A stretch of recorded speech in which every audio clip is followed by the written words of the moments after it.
outside and enjoy a little more daylight now that the time has changed. We will adjust if you're feeling a little tired now.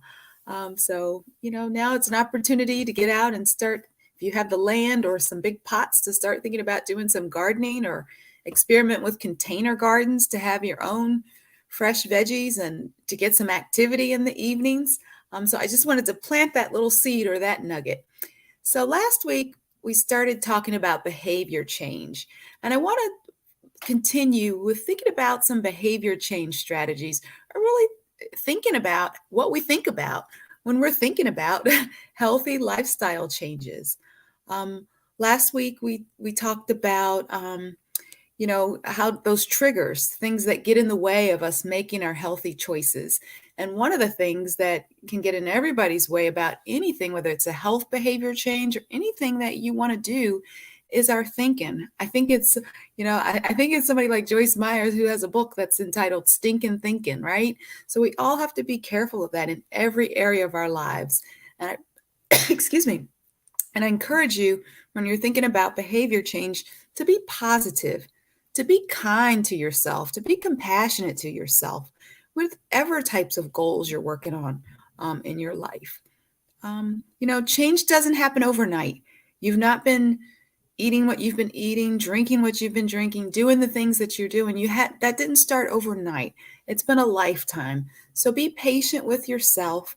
And positive self-talk. What are some of those positive things and positive affirmations that you can give yourself to help you make these changes to be healthier? And I think I mentioned this last week. I started talking about it a little bit, but there's some harmful thoughts that we have, and then we can turn those harmful thoughts into helpful thoughts. One of them is that all or nothing. And I have so many patients, or I've seen so many patients who are really all or nothing. They're very extreme. They come in with a new diagnosis of, diabetes or heart disease or something, and it's all. I'm not going to eat any more bread. I'm not going to eat any more potatoes. I'm not going to eat out anymore. I'm just going to have all vegetables and all fruit and a little bit of meat, and that's all I'm going to do. And that all or nothing is really a setup for failure. So I don't like for people to think in those extremes, but instead of, I can't have any ice cream anymore because I have pre-diabetes and I don't want to develop diabetes. The thought is that I can have it once in a while, or when I do have it, I need to measure it out. I need to just have a small bowl that I know I can have that, and I'm going to have that once or twice a week or once or twice a month, whatever it is. But again, we want to stay away from the all or nothing. People, even the same thing with exercise. It is, if the goal is, I'm going to walk every evening this week. If you miss one evening because maybe it's raining or something, the person with the all or nothing seems to just kind of throw their hands up. I can't do this. I missed one day, forget it. So and people who with all or nothing tend to be people who don't like gray area. They like things black and white also. So if that's you, think about how you can change that harmful thinking toward behavior change into a helpful strategy. Another, type of thinking that I often encounter with patients are, making excuses. They blame situations, or they blame other people for things that's happening, or they blame the weather, oh, it's too cold, I can't exercise. Well, maybe you don't want to go outside because it's too cold, but you can exercise. So let's not blame the weather. Or, it's too hot, and maybe it is too hot. So then what can you do? Get up at a different time and go for that walk, or do some walking YouTube videos inside, or, find some other ways to be active. So the weather is not an excuse for us not being active. My husband does cook well. He cooks, really well. He cooks Southern. So I can't follow a healthy eating plan because my husband just doesn't cook that way. That's an excuse, right? So what can you do? You can maybe talk to your husband about, or whomever, about those recipes, or, modifying things a little bit, or, engage in some meal prep yourself, or do something. But again, it's all about taking some control back and not blaming other people or situations or circumstances. Um, oh, well, the kids, they keep, they always, we have to have these things in the house for the kids, the cookies, the snacks, the little Debbies or whatever. So, I can't help it. Again, that's another excuse. Maybe there are temptations, but how can you deal with that? Set limits on what you allow the children to have in the house. If you're the person buying the food, if you don't buy it, it's not going to be there. Or again, finding some healthier alternatives. So stay away from all or nothing. Stay away from making excuses. And oh, it's just, or again, it costs too much to eat healthy. And we've talked about some ways to save in the grocery store, and really planning makes a big difference. You don't have to change everything, making those small changes. Everything doesn't have to be fresh to eat healthier. So there are also some people that filter. And so what I mean by this is they sometimes will ignore what they're doing well just to focus on what didn't go so well. I haven't stuck to my diet every day this week. Again, they focus on, I didn't follow my eating plan every day. I didn't cook every evening.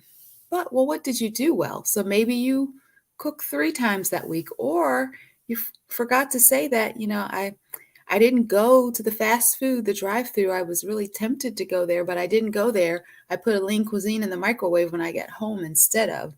So sometimes people just focus on the negative, and they ignore the good things that they're doing. So, I didn't follow the plan every day, but I followed that plan 3 or 4 days last week. So think about what you're doing well. And sometimes people kind of label themselves like, I can't do this, I'm just bad, or, I cheated. You always tell people that not to say that you cheated, that was your choice to have whatever it is you have, and that's fine because it was your choice. But to kind of put these kinds of labels or negative things on yourself doesn't help when you're trying to make behavior changes.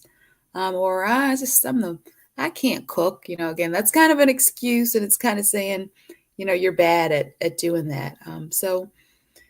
But people, there are probably some things that you cook very well that maybe everything that you fix hasn't always been successful, and it's not for all of us. But there's some things that you can prepare, I'm sure, and there's strategies learning. There's so many videos now, like so many social media videos learning how to cook or following recipes, and they're so short.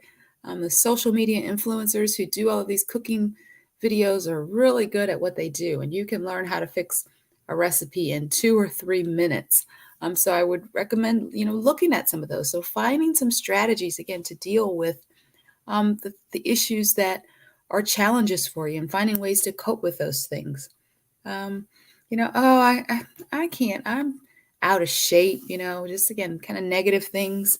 So maybe you couldn't, make that full walk that you had planned to, breaking it down into smaller pieces, or, starting small and working your way up so that you're not feeling like a failure with that. And I always encourage you to make small steps when you're making your behavior changes.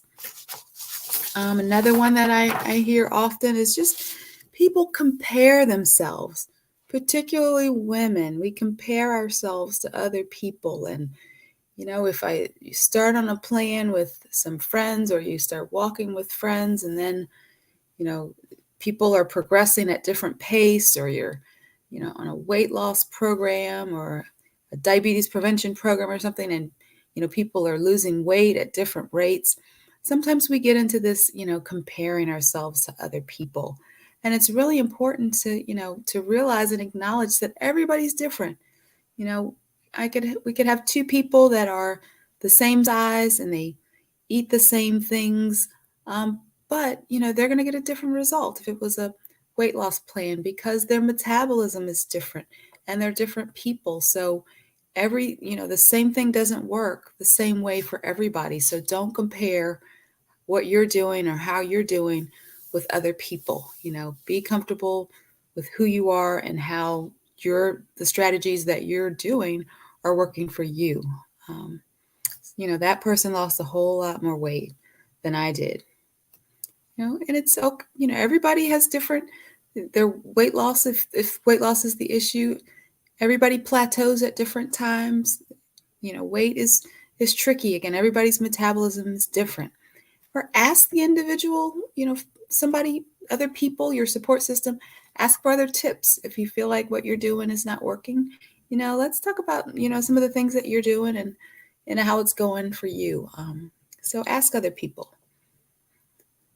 And so again, you're working out with people, you can't, the pace is different. Don't compare yourself. And then, assuming the worst. Try not to or never assume the worst. I know my parents had diabetes, my grandparents had it, so I know I'm going to get diabetes. The mindset should be, I'm going to take care of myself. I'm going to do what I can to prevent from developing diabetes or delay from getting it. Because if you just have that, fatalistic kind of, it's going to happen to me, then it will. But if you realize that you can make some changes to prevent or delay, then it can make a difference. So I encourage you to think, positive about the changes that you want to make. And also you have to be ready to make change. We typically, when you come into an office visit with someone like a dietitian or other healthcare providers, sometimes we're talking to the individual and figuring out what stage of change they're in.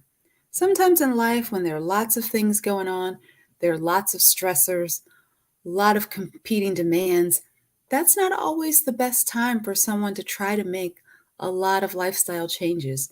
That may be a time to try to maintain what you're doing, not gain any more weight, but just to maintain weight, because there's so many things that are happening that are going to hinder the success. And then there are other times when you're really, that you're ready to make change. So you're looking for those strategies and those ideas to implement. And so hopefully, in the holidays, often, that January, people are ready to make changes that, that's a readiness that tends to fade away. So hopefully, if you've been watching these sessions or if you've just been working on change since the beginning of the year, this is kind of the time where it kind of wanes. We're getting, March, we're close to April. People, the first 6 or 8 weeks are gung-ho. So think about where you are now and change. If in January you said you're going to be healthier or do some things differently, where are you now in that? Are you active? Are you in activation, making those changes, or have you lapsed or relapsed back to old behaviors? And this is all a process when you're making behavior changes of really assessing where you are, assessing what's working for you and what's not working for you. Maybe you set a goal that really wasn't realistic for you. So it's not that you failed, but it's just the goal wasn't the right one. So how can you rework that? Getting, people sometimes, this time of the evening, kind of those evening munchies. And perhaps the goal was to reduce the snacking after dinner. And so maybe the individual hasn't really achieved that. So then we just take a step back and see, so what are the real issues with those snacks after dinner? And the issue you might find is just, I'm just bored. I just don't have anything else to do. So I'm just munching. So the goal would then be finding something else to do. So it's not even saying I'm not going to snack, but it's kind of, well, at least 2 evenings a week, I'm going to, go out and start that garden, or, I'm going to go and help out. I'm going to volunteer to do something, or I'm going to read a book, or I'm going to, do something that won't involve wanting or becoming bored and then doing that snacking. So again, maybe the goal is not just about the food, but it's about how to deal with the boredom, or how to deal with the worry, or how to deal with the stress. So think about, take some time to assess where you are and think about those behaviors. Is that behavior that drive-through? And what could happen? How could you prevent that? Is it that you need to take a snack to work with you so that when you're on your way home from work, you're not so hungry? And that that could be the issue there. So, because there are triggers along the way. There are these behavior triggers and these trigger traps that we find ourselves in from time to time. So think about, your behaviors. What's something you'd like to start doing this spring? Whether it's a healthy eating goal or if it's a physical activity goal. Think about one thing that you'd like to do different to be healthier, to reduce your risk of disease, and, again, just to overall be healthier. So I leave you with that today. Think about your behaviors and some things that you would like to change with those behaviors to be healthier. And do try to aim for 5 a day, or maybe you want to start off with 2 a day. And by that I mean your servings of vegetables and fruit, because that's where all your nutrients are power packed in, okay, and less fried. So thank you all. So you've got your nuggets on behavior change for this time, and thanks for listening, and I look forward to seeing you again next time. And until then, be healthy and stay safe. God bless. Bye-bye.